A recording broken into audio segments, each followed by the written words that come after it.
Welcome back, folks, to Fishing Planet. Today, we are going to be talking about some good. Last video, we kind of talked about a couple bad things about stuff, and I always like to counter them, always in the past, with good things and try to leave a good impression.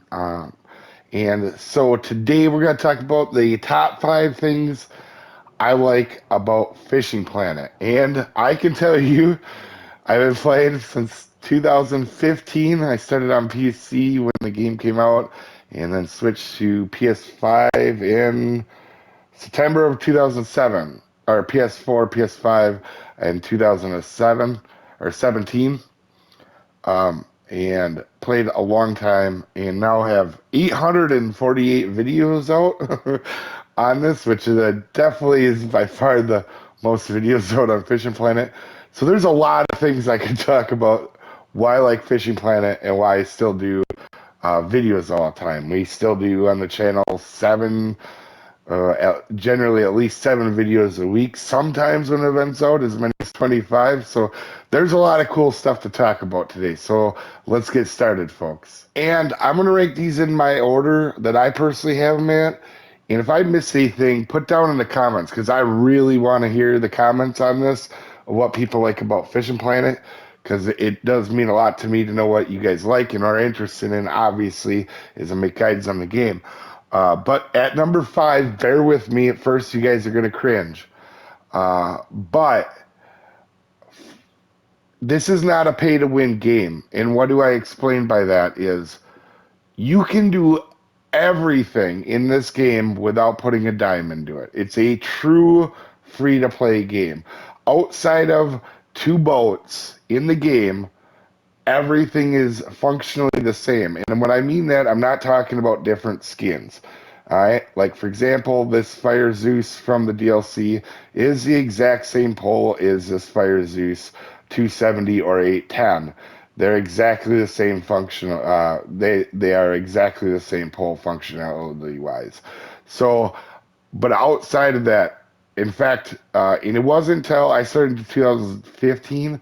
I didn't buy a DLC until about 2018, I think. So I played without DLCs. I obviously buy DLCs now. I have all the DLCs you can have, but I do videos on them. But this is a true free-to-play game. And that's really cool to see compared to other games out there that have only items that you can get that are held behind a paywall. At number 4, guys, is the Fishing Planet team. As small as their actual team is compared to other games out there, they are super friendly. Try to listen to a lot of stuff out there because there's a lot of feedback on this game, and they fix problems. So, for example, we did a video about fish double uniquing, is what I called it, but a better term would be cloning. And it was a real issue for some comps and tournaments. I did a video on it, sent the video directly to Fishing Planet through their support deal. And within a week, whether it was my video or other people or whatever it was, but no matter what the deal was, it got fixed. And that's really cool to see from a small team. And is really, I actually am very impressed on how they actually do that. Along with that, too, at number 4, I would add in the community. It is one of the most devoted Fishing Planet communities. The community, like even around the channel, is devoted. It doesn't matter what I put out for a video or who I run across. Almost everybody's super friendly in this game. And at number 3, this is a really cool one for me. Because very recently we've done this, but it's hidden gems in the games, like new ways to do stuff or stuff like that. For example, we did. It's been a month or two, or a few months now, I think.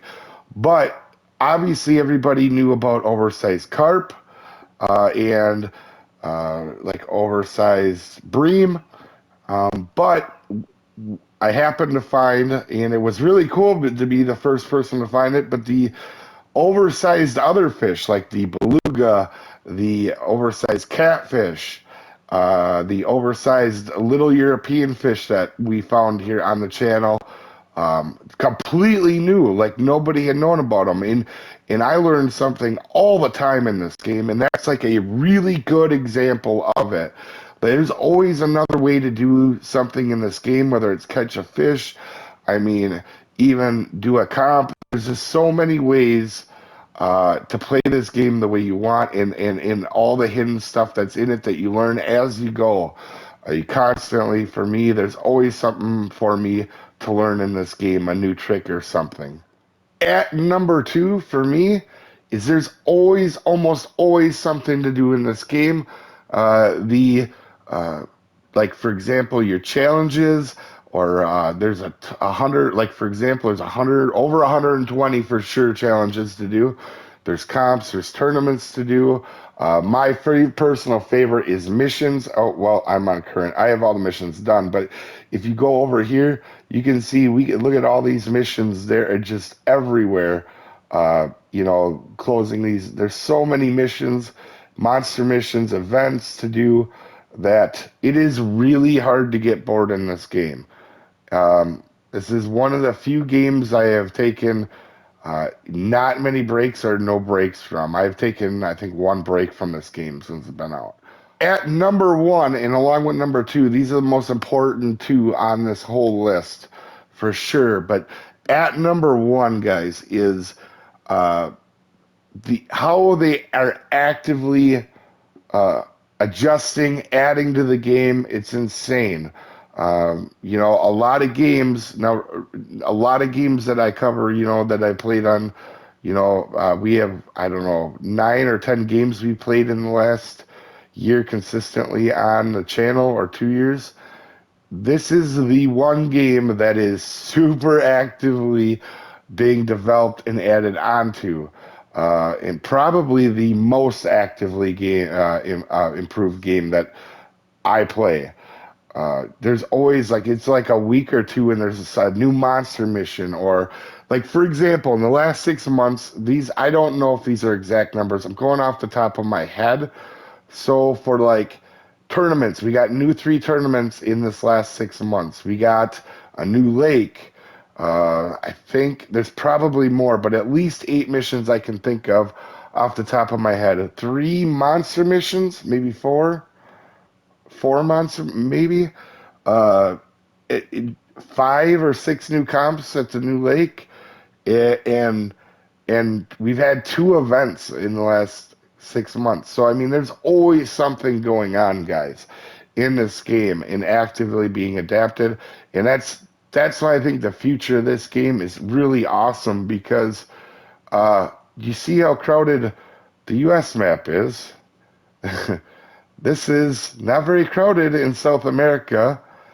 They're definitely not crowded in Africa. There's not a whole lot in Europe. There's so much to be added to this game. There's no Asia. There's Australia. There's so much to be added to the game. And we haven't even really touched ocean fishing or fly fishing or ice fishing. There's so much that I think is on the table for this game, including maybe down the road they might, who knows, they might add like trophy lodges, like if you guys play Call of the Wild, something to that effect. There's just, I think the sky is the limit for this game. It's just thoroughly enjoyed this. And if you want an example, when I started in 2015, the game is so different from then in such a good way. These lakes that we're seeing here, and you can even take off the blue crab one, are the only lakes that existed at that time. And all the new rods, all the stuff like boats, we couldn't even fish at night when the game first came out.